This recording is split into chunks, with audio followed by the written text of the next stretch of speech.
हम तीनों को एक बार फिर आश्चर्य उद्धति की न गोता लगाने को छोड़ वे टोकरी से एक स्वच्छ तौलिया और साबुन निकालकर गुसलखाने में घुस गई। अब वह यह बोलकर चली गई वॉशरूम। उनके जाते ही तीनों आपस में मैत्री मतलब तीनों में इतनी मित्रता हो गई और तीनों आपस में क्या बातें करते हैं देखिए। अजीब औरत है, क्या आप सोचती हैं यह सचमुच सती होने जा रही है? मैंने मतलब लेखिका ने मराठी महिला से पूछा। देखिए, मरने वाला कभी ढिंढोरा पीट कर नहीं मरता, वह हंसकर बोली। हमको तो इसका यह स्क्रू ढीला लगता है। उन्होंने अपने माथे की ओर उंगली घुमाई। इस जमाने में ऐसी सती फती कोई नहीं होती। क्षमा कीजिएगा, खातिरदारी महिला बड़ी गंभीरता से बोली। मुझे औरतों का अनुभव आप दोनों से अधिक है। मैं ऐसी भावुक प्रकृति की ये भोली औरतों को चेहरा देखते ही पहचान लेती हूँ। आंखें नहीं देखी आपने, कितनी निष्पाप, पवित्र और उदार है। मुझे पक्का विश्वास है कि पति की मृतदेह देखते ही यह वही मूर्खता कर बैठेगी जिसका यह खुलेआम ऐलान कर रही है। लगता है मुझे अपना प्रोग्राम कैंसिल कर इसके साथ जा पुलिस को खबर देनी होगी, तभी इसे बचाया जा सकता है। इतने में ही मदालसा हाथ मुंह धोकर ताज़ा चेहरा लिए आ गई। मेलगाड़ी बन ग्राम, नदी, नाले, पुल कूदती फांदती सर्राटे से भागती जा रही थी। मदालसा ने अपनी टोकरी खोलकर नाश्तादान निकाल लिया। जैसे एक खरबूजे को देखकर खरबूजा रंग बदलता है, ऐसे ही एक यात्री को खाते देख दूसरी सहयात्रियों को भी भूख लग आती है। क्षण भर में सती प्रथा पर चल रही बहस कपूर की धुएं की भांति उड़ गई और चटपटा नाश्तादान खुलने लगा। आइए ना एक साथ बैठकर खाना खाया जाए, मदालसा ने कहा। बड़े यत्न से स्वच्छ नैपकिन बिछा छोटे छोटे स्टील के कटोरेदान सजाने लगी। धन्यवाद, मैंने कहा, पर हमारे साथ भी तो खाना है, इसे कौन खाएगा? वाह जी वाह, उसे हम खाएंगे। ईश्वर ने यह 6 फीट 10.5 इंच दुर्ग आखिरी बनाया किस लिए है? उनकी भुवन मोहिनी हंसी ने हमें पराजित कर दिया। मतलब वह घर से मराठी इतना पकवान लेकर आई थी जिसे देखकर बाकी तीनों के मुंह में पानी आने लगा। जब उसने खाने का प्रस्ताव रखा तो लेखिका ने कहा कि हमारा खाना कौन खाएगा, तो मराठी महिला कहती है कि उस खाने को हम खाएंगे।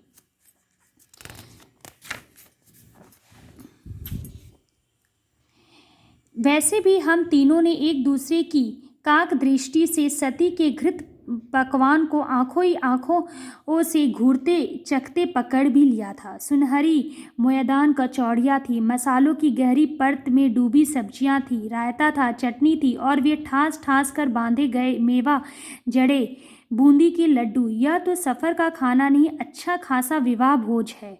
समाज सेविका की आंखों से लाट टपक रही थी। बड़ी हैवी खाना लेकर चली हैं आप, उन्होंने कहा और कचौड़ियाँ पर टूट पड़ी। हम तीनों के पास भारतीय रेल यात्रियों के साथ युग युगांतर से चली आ रही पूरी तरकारी और आम के अचार की फांके थी। अपना खाना खाया ही किसने? मदालसा ने स्वादिष्ट भोजन को चटकारे ले लेकर हम तीनों ने साफ कर दिया। उधर वे अकेले ही हम तीनों के नाश्तेदानों को जीभ से चाट गई।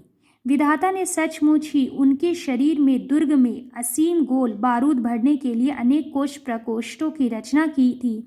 महातृप्ति के कई तार और मद्र सप्तक की डकार लेकर हाथ मुंह धो मदालसा ने टोकरी में से एक मस्जिद के गुंबद के आकार का पानदान निकाला। अब क्या हुआ, इन तीनों महिलाओं ने उसके सारे भोजन खा लिए और उस मराठी महिला ने अपना भोजन पकवान न खाकर इन तीनों के पकवान खाए। और युग युगांतर से ट्रेन में जर्नी के दौरान लोग एक सब्जी, जिसको भोजपुरी भाषा में तरकारी बोलते हैं, पूरी और आम का एक आम का अचार लेकर जाते हैं, वो लेकर गए थे, जिसे मराठी ने तीनों के नाश्ते को खा लिया। खाने के बाद अब वह पान निकालती है। यह मेरे नीलू ने मुझे बगदाद से लेकर भेंट किया था। उसे पान बेहद पसंद थे, इसी से एक ढोली मगही पान और यह पानदान लेकर ही कल चिता में उतरूंगी। फिर वो कहती है कि यह पानदान लेकर वह चिता में चढ़ेगी क्योंकि वह उसका प्रिय है। एक शहीदाना अदा से हम तीनों को घायल कर उन्होंने केवड़ा, इलायची और मेनपुरी सुपारी इसे ठसा बीड़ा थमाया। सती प्रथा पर फिर जोरदार बहस छिड़ गई। हाय मेरे अंतिम सफ़र की प्यारी साथियों, तुम अब हमें नहीं रोक सकती। मदालसा लेट गई, बड़ी सधी आवाज़ में गाने लगी। ये गाना गाती है, कि न जाण्यू जानकी नाथे सवारे शू थवानू छे।